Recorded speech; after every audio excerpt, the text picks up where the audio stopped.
Welcome back to Newsbeat. We're turning now to sports with Erik Vollenweider. Now, Erik, this past weekend's game against Ole Miss was a little disappointing. What happened?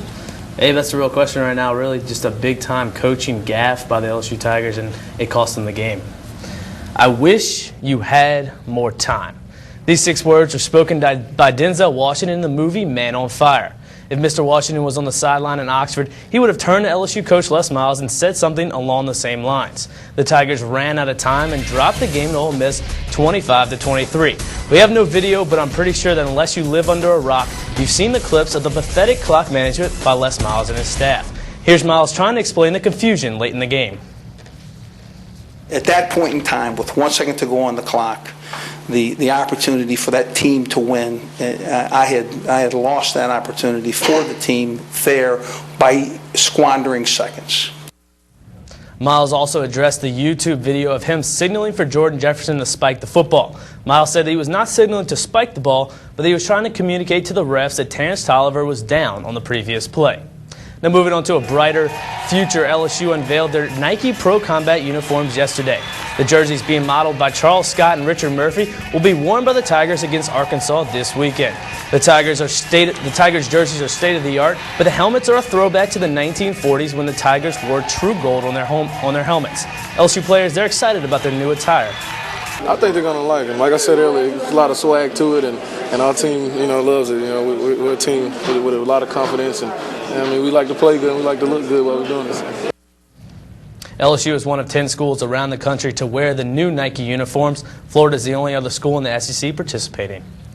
Moving on to a team that doesn't need new uniforms to generate some excitement late in the season, the LSU volleyball team looked to lock up a share of the SEC title this weekend. The Tigers' Fran Flory looking to lock up at least a tie for the SEC title against Alabama. In the first game, the Tigers were going to win 25-12. This big slam by Lauren DiGirolamo passed 1,000 kills on her career, the 17th Tiger to do that. And then later on, Brittany Cooper, one of 4 seniors honored on the day.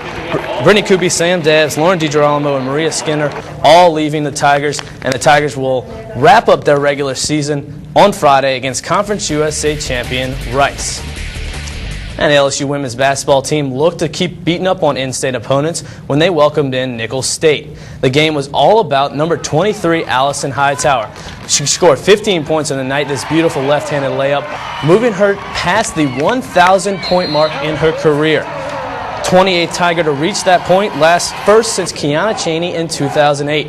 The Tigers would go on to destroy the Colonels 86-49. Allison Hightower punched in 15 points in the game in only 22 minutes of action. Tigers moved to 4-0 in the season and will travel for the first time this year to face Tulane on Wednesday. And start spreading the news. The LSU basketball team is heading to the Big Apple, New York, New York, the city of champions. The Tigers will face off with number 13 UConn in the NIT tip-off. The game will be nationally televised on ESPN2. Tigers looking to start 4-0 for the 5th straight year. First tip is scheduled for 6 p.m. And Abe, last game in Tiger Stadium this season, Abe and Cynthia, apologies. Last game in Tiger Stadium this year against Arkansas, nice Saturday night in Tiger Stadium. My personal last game as an LSU student, so it should be a good one. Hopefully we come out on top. Yeah, hopefully it won't be another disaster like last game. Disaster's an understatement. I really can't even talk about that game anymore. Thanks, Erik.